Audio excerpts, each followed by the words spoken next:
नमस्कार दोस्तों, स्वागत है आपका केटी बॉयज स्टोरीज चैनल में। हमारी आज की कहानी है बेटे ने दिया माँ को धोखा। अरे माँ, कहाँ हो आप? मुझे ऑफिस जाने के लिए देर हो रही है। जल्दी से आओ और इस चेक पर साइन कर दो। आज सोसाइटी का मेंटेनेंस और बिजली का बिल देने की आखिरी तारीख है। अभी नहीं भरा तो जुर्माना भरना पड़ेगा और जल्दी से साइन करो। अब खड़े खड़े देख क्या रही हो? राघव अपनी माँ सरस्वती देवी से कहता है। सरस्वती देवी बोली कि हाँ, अभी कर देती हूँ बेटा। जरा मेरा चश्मा तो लाना। बिना चश्मा के कैसे लिखूंगी कि कितनी रकम भरनी है? अभी तो यही रखा था, पता नहीं कहाँ चला गया। इतना कहते हुए सरस्वती देवी इधर उधर अपने चश्मे को ढूंढने लगी। राघव बोला, अरे क्या माँ, चश्मे की क्या जरूरत है? मैं रुपए भर दूंगा, आप बस हस्ताक्षर कर दीजिए। क्या आपको अपने बेटे पर इतना भी विश्वास नहीं है? अरे बस 10-15 हजार की जरूरत है। मैं कोई 15 लाख नहीं निकाल रहा हूँ। तभी सरस्वती देवी की बहू माधुरी आई और बोली, हे भगवान माँ जी, आपको अपने बेटे पर ही भरोसा नहीं है। इतना सुनते ही सरस्वती देवी को शर्मिंदगी महसूस हुई, पर वह क्या करती। बिना चश्मे के कुछ दिखता भी तो नहीं था। फिर भी उन्होंने चेक पर साइन कर दिया। थोड़ी देर बाद वह अपने कमरे को ठीक कर रही थी। तभी देखा टेबल पर कुछ किताबें रखी थी। जैसे ही उन्होंने किताबें हटाई, उसके नीचे उनका चश्मा मिला। उन्हें आश्चर्य हुआ कि वह किताबें उनके कमरे में कैसे आ गई, क्योंकि वह किताबें तो बहू पढ़ती हैं। फिर उन्होंने इस बात को अनदेखा कर दिया और अपने कामों में लग गई। 2 दिन बाद सरस्वती देवी राघव से बोली, बेटा, तुम्हारी दादी और दादाजी दोनों की पुण्यतिथि आ रही है। मैं 2 ब्राह्मणों को भोजन और दान पुण्य करना चाहती हूँ। मैंने एक चेक पर 10,000 रुपए की रकम भर दी है। तुम बैंक से निकालते लाना। ये कहकर चेक राघव की ओर बढ़ा दिया। राघव ने चुपचाप चेक ले लिया और वहां से चला गया। अगले दिन राघव जल्दी ऑफिस चला गया और जब शाम में वापस आया तो फ्रेश होकर अपने कमरे में आराम करने चला गया। सरस्वती देवी जैसे ही उसके कमरे की ओर जाने लगी, माधुरी ने कमरे का दरवाजा अंदर से बंद कर लिया। तो उन्होंने दस्तक देना ठीक नहीं समझा और उल्टे पैर वापस आ गई और फिर सुबह का इंतजार करने लगी। अगली सुबह जब वह जागी और बेटा सामने आया तो उन्होंने कहा, राघव, मुझे तो वो 10,000 रुपए दे दो। राघव बोला, अरे माँ, आपने तो देखा ही, कल मैं बहुत थक गया था। कल 1 मिनट भी फुर्सत नहीं मिली और मैं बैंक भी नहीं जा सका। आज टाइम मिलते ही पैसे निकाल लाऊंगा और आपको दे दूंगा। राघव ने बात को घुमा दिया और 2-3 दिन तक वो ऐसे ही बहाने बनाता रहा। सरस्वती देवी सोचने लगी कि क्या सच में बेटे पर इतना काम का दबाव है कि वो सच में भूल गया, या फिर कोई और बात है। उनके मन में शक आने लगा। नाश्ता करके मंदिर जाने का बोलकर वह रिक्शे पर बैठकर सीधा बैंक चली गई। फिर से एक चेक भरकर बैंक में जमा किया तो बैंक वालों ने कहा, आपके खाते में तो 1 रुपया भी नहीं है और आप 10,000 निकालने की बात कर रही हैं। सरस्वती देवी को कुछ समझ में नहीं आ रहा था, क्योंकि खाते में कम से कम 15 लाख रुपए थे और हर महीने उसका इंटरेस्ट भी इस खाते में जाता था। तो फिर सारे पैसे गए कहाँ? थोड़ी देर खड़ी सोचती रही और कर्मचारी से बोली, सुनील बाबू, क्या आप मेरी इतनी सी मदद कर सकते हो कि बता दे कि पैसा कब निकाला गया है और किसने निकाला है? बैंक कर्मचारी बोला, हाँ हाँ, क्यों नहीं, आप बैठिए, मैं तुरंत बताता हूँ। वो अक्सर उस बैंक में पहले भी आई थी, तो वहां के कर्मचारी उन्हें पहचानते थे। थोड़ी देर प्रतीक्षा करने के बाद बैंक कर्मचारी ने बताया, सरस्वती जी, कुछ दिन पहले आपके खाते से लगभग 15 लाख रुपए निकाले गए हैं और उस चेक पर आपके ही हस्ताक्षर थे। और यह पैसे किसी और ने नहीं बल्कि राघव ने अपने खाते में ट्रांसफर करवाए हैं। यह कहकर कि आप बार बार आपको साइन करने में दिक्कत होती है, तो सारे रुपए आप राघव के अकाउंट में ट्रांसफर करवा रही हैं। सरस्वती देवी समझ नहीं पा रही थी कि आखिर यह धोखा राघव ने कब दिया और कैसे दिया ये सब। जब उन्होंने अपने दिमाग पर जोर डाला, तब उन्हें याद आया, कुछ दिन पहले उन्होंने बिना चश्मा लगाए एक चेक पर साइन किया था, पर उन्हें विश्वास नहीं हो रहा था कि उन्हें खुद के बेटे ने उनके साथ छल किया और उसमें बहू भी शामिल थी। वो रोने लगी। इन्हीं पैसों के दम पर तो वो स्वाभिमान के साथ उस घर में जी रही थी। अब शिकायत करे भी तो किससे करे? जब अपना ही सिक्का खोटा हो तो दूसरों से क्या शिकायत करना। बड़ी मुश्किल से खुद को संभालते हुए वो वापस घर पहुंची तो थक कर बेहाल हो चुकी थी। उन्होंने देखा कि माधुरी बच्चों के साथ बैठकर टीवी देख रही है। उन्होंने आवाज लगाई, बहू, मैं बहुत थक गई हूँ, मेरे लिए खाना लगा दो। पर उसने सुनकर भी अनसुना कर दिया। जब दोबारा उन्होंने माधुरी को खाने के लिए कहा, तो वह बोली, आपको दिख नहीं रहा मैं बच्चों के साथ समय बिता रही हूँ और पूरे दिन आपकी सेवा में लगी रहूं? इतने ही भूख लगी है तो जाकर 2 रोटी खुद क्यों नहीं बना लेती हैं? पूरा दिन तो खाती हैं और बिस्तर तोड़ती हैं। इसके अलावा तो आपके पास कोई काम है ही नहीं। बहू की जली कटी बातें सुनकर पहले वो हैरान हो गई और अपने कमरे में आकर एक गिलास पानी पीकर अपनी भूख मिटा ली और सोने लगी। अब मेरे पास पैसे नहीं हैं तो वो क्या मेरे लिए 2 रोटी भी नहीं बनाएगी? यही सब सोचते सोचते सरस्वती देवी पुरानी यादों में चली गई। जब उनके पति घनश्याम बाबू के रहते उनकी कितनी इज्जत होती थी। सरस्वती देवी का स्वभाव ऐसा था कि उनके सास ससुर हमेशा अपने आशीर्वाद का हाथ उनके सर पर रखते थे और पति हमेशा सम्मान और प्यार से उन्हें पुकारते थे। और क्यों ना पुकारे, क्योंकि पूरे घर को उन्होंने बड़े ही सुंदर तरीके से संभाल रखा था। उन्हें आज भी याद है बेटे के होने पर वो कितना खुश थी। उन्होंने दूसरा बच्चा नहीं किया था ताकि बेटे का प्यार ना बढ़ जाए। घनश्याम बाबू एक अच्छी कंपनी में मैनेजर थे, तो घर में किसी चीज की कोई कमी नहीं थी। धीरे धीरे राघव पढ़ लिख कर जवान हो गया और इसी शहर में उसे नौकरी भी मिल गई। सरस्वती देवी बहुत खुश थी कि बेटा नजरों के सामने रहेगा, एक ही घर में रहेगा। वह अपने बुढ़ापे के लिए भी निश्चित हो गई थी।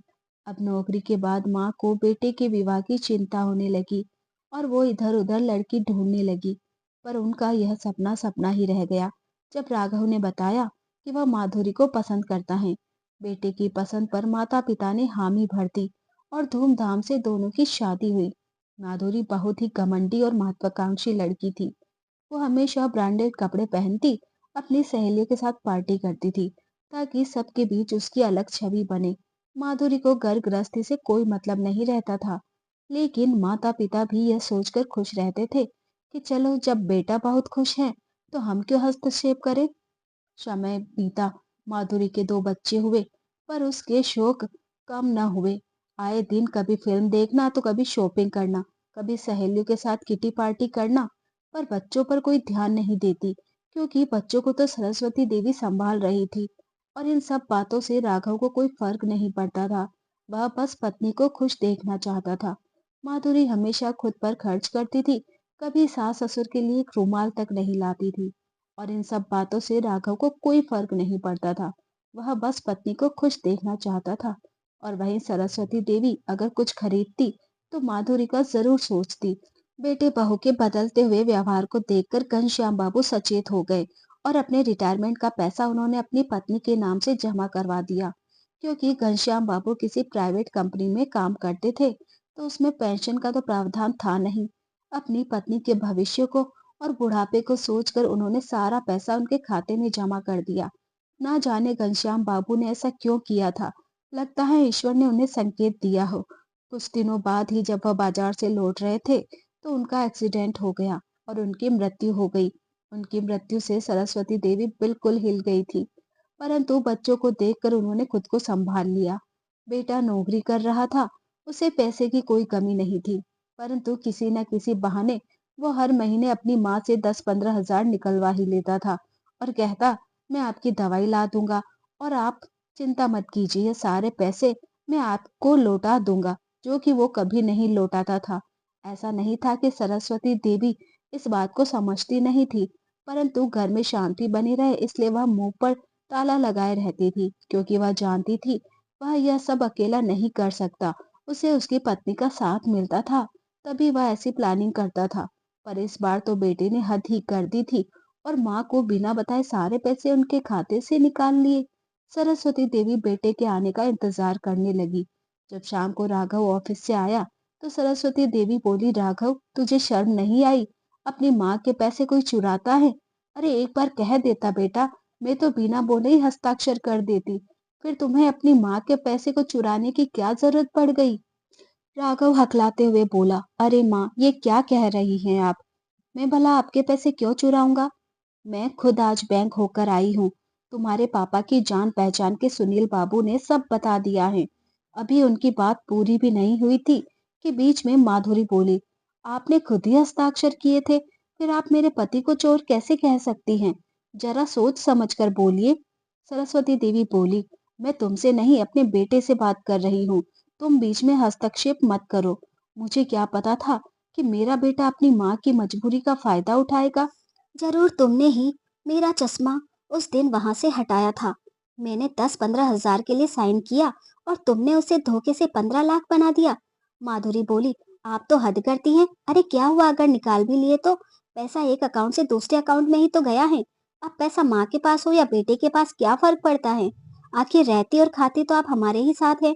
सोचो अगर किसी दिन बिना बताए भगवान को प्यारी हो गई तो सारे पैसे कहाँ रखे हैं किसी को पता भी नहीं चलेगा। बेटा कुछ नहीं बोल रहा था और बहू चुप नहीं हो रही थी। सरस्वती देवी बोली, बहू, पति के बाद स्त्री का धन उसके आत्मनिर्भरता का प्रतीक होता है, जो तुम्हारे पति और मेरे बेटे ने धोखे से मुझसे छीन लिया है और तुम उसकी वकालत कर रही हो। अरे मैं थोड़े से पैसों के लिए क्यों किसी के आगे हाथ फैलाऊंगी?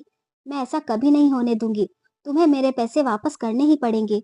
माधुरी बोली, अरे अगर ना दिए तो क्या कर लेंगी? क्या हमारे खिलाफ पुलिस में कंप्लेंट कराएगी? हमें कोर्ट कचहरी के चक्कर लगवाएंगी? अरे जाइए, हम नहीं डरने वाले।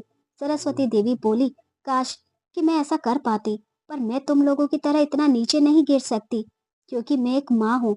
यही फर्क होता है एक माँ और एक धोखेबाज बेटे में।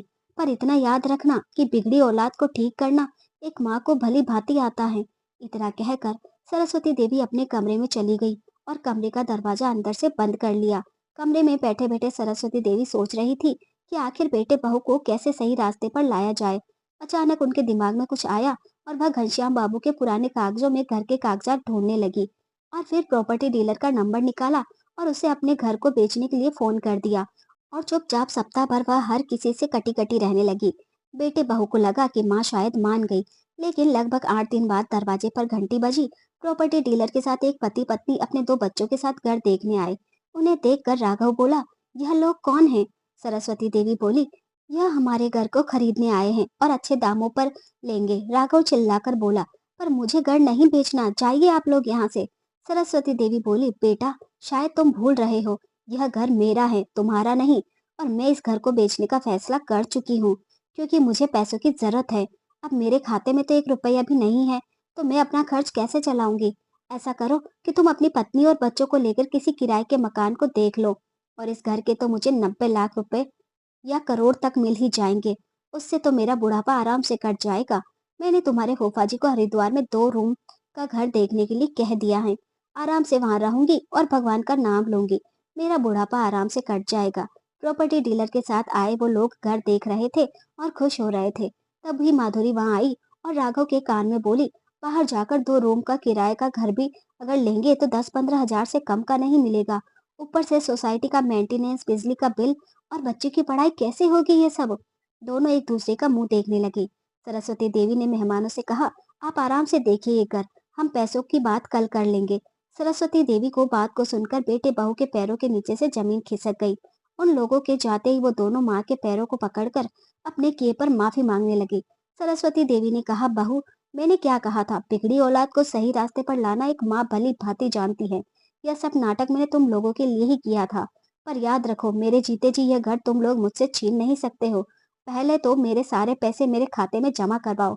और याद रखो, अब मैं तुम लोगों को एक पैसा नहीं दूंगी, बल्कि महीने के खर्च के लिए राघव तुम मुझे पैसे दोगे, वरना मैं इस घर को वृद्ध आश्रम को दे दूंगी। वह दिन और आज का दिन। राघव और माधुरी ने फिर ऊंची आवाज में सरस्वती देवी से ना कभी बात की और ना ही धोखा देने की सोची। दूसरों से खाए गए दुखों और विश्वासघात को फिर भी कोई सहन कर लेता है, पर अपने ही बच्चों से मिले दुख और धोखे से माँ बाप अंदर से टूट जाते हैं। तो दोस्तों, अगर आपको हमारी आज की कहानी अच्छी लगी हो तो कृपया आप हमारे चैनल को लाइक, शेयर और सब्सक्राइब जरूर करें, जिससे हम आपके लिए और भी अच्छी अच्छी कहानियां लाते रहें। मिलते हैं जल्द ही नई कहानी के साथ। धन्यवाद।